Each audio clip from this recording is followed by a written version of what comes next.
Hello, I'm Dr. Gordon Pedersen. It's important to talk about viruses right now because they're very contagious and they can have negative impacts on our health, on our economy, on our social life. Let's take a look at viruses. This is what they look like. Genetic material, meaning RNA or DNA, is contained in this capsid.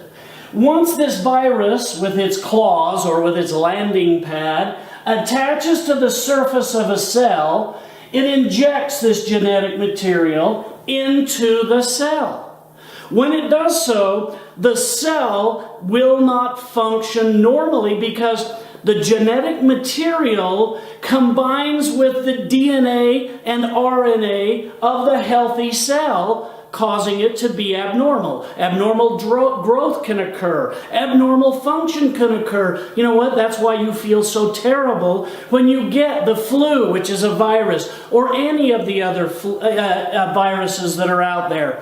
Here's another virus. You know, I've got a model of it right here, and it's just a hose, I know, but you know what? When you talk about this being able to attach to a healthy cell, because the end has a very specific locking mechanism, then you have something that you can talk about in imagery. So here's the actual picture. We've taken the end of that basic virus, and we're going to show you how inside this virus there is what I have depicted here as RNA, or genetic material. It could also be DNA particles, but they're incomplete. This virus is not alive, nor is it dead, but it contains segments, parts of a normal DNA, and now injecting it into a healthy cell makes that cell abnormal. So let's take a look at how that works. I have a cell right here,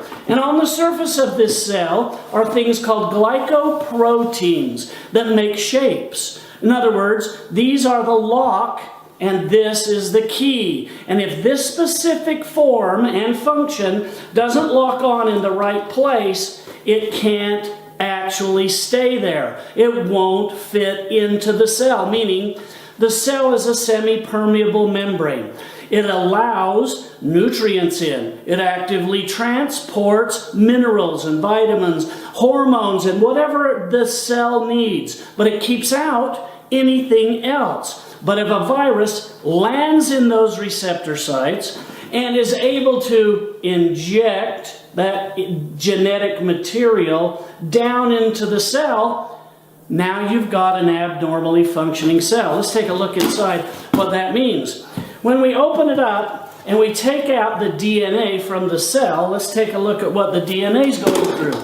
I now have imagery of the DNA and RNA. It's a double-stranded particular product, so you've got this component with all this genetic material, all of this imprinted on there. And when the cell goes to divide, like it does every 20 minutes, it goes through a reader. Now, the reader is called transcription. We're transcribing all that DNA material. And imagine if this were a credit card, and this were the scanner of the credit card, how it reads all the material. Now look, that RNA that was injected from the virus has attached itself onto the normal DNA, and now you've got a tail of abnormal functioning DNA. It reads it all the way through, and guess what happens? Now your DNA is permanently replicating abnormally. Duplicating a viral abnormality could result in a disease like the herpes virus, like the AIDS virus, like in this picture you've got the Ebola virus, and the cell won't function normally anymore. But if you take a virus like this, and this is another model that I have, and it kind of looks like the model I have up here like this, and what you've got is you've got a model that's going to attach itself to a healthy cell, but it can only do so if this specific design fits into the specific receptor sites on the cell. Now, what that means is we can actually take this virus and how it floats along, and if we block it from attaching to a healthy cell, we've totally inhibited all the rest of the viral problem. We've prevented the disease totally and completely. So how do we do that? Well, we have to have a molecule that fits right here. These glycoproteins, or this lock and key mechanism, has a specific shape. So this is the key, and you can take these tiny molecules, nanoparticles, and they can actually fit right into that specific lock and key mechanism. Now, the virus can't inject any genetic material into the cell, and it can't even attach to a healthy cell, so you've inactivated the virus, and all of the viral activity is irrelevant because the immune system sends macrophages to consume it, totally engulf it, and eliminate it from the body. This also comes in tiny particle form called silver nanoparticles, and you can drink them, or you can put gel in your body, or you can inhale them even. And once they get into your bloodstream, they're going to go right into this selective space. And just like a lock and key, you're going to shut off or prevent this mechanism from happening. Now, I've published a paper on the prevention of influenza, and what happens is that very thing. If this is the influenza virus, silver is consumed twice daily. The nanoparticles get into the bloodstream, fit right into that mechanism, blocking it, and now you have the ability to prevent a viral infection. This is significant because take a look at some of these viruses. Here's the influenza virus.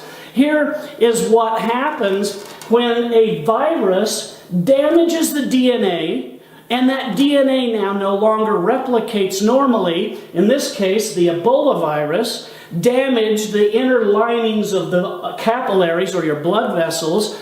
They replicated abnormally, and they actually just kind of dissolved and let the blood flow out. So you get all these blood blisters all over your body, but you also get them in your brain and your vital organs. Imagine this going on in your kidneys and your liver and your heart, your brain, all these different things all at the same time, simply because you had a virus inject abnormal RNA into the normal cell. It replicated abnormally. Imagine this. If you took a credit card and you ran it through a scanner, so you just stroke it on one of those machines that reads how much digital information is on there, and imagine if somebody hacked into and put nonsense information on your credit card. Every time you swiped it, $10,000 would go to the bank, or $10,000 would go to the store. That's what's happening here with viruses. They go into the cell and they cause absolute nonsense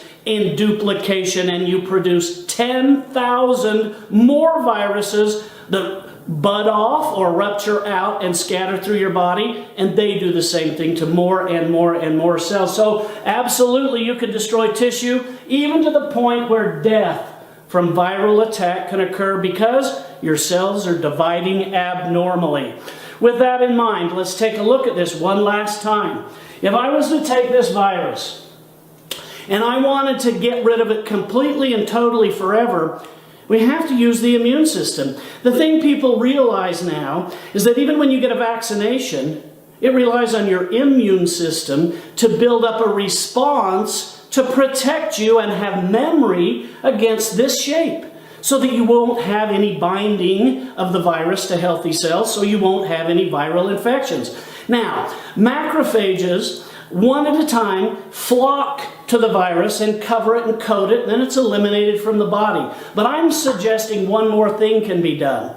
Silver nanoparticles. Drink them twice a day. They come in and they plug this particular lock and key mechanism. They coat the surface in a way that this cannot bind to any healthy cells anymore. And when you add to it the macrophages from the immune system, you get total coverage of the virus, and now this virus is no longer active, and it will be gone out of your system tomorrow. So my recommendation, drink 2 teaspoons twice a day of silver nanoparticles and help your immune system prevent viral infections.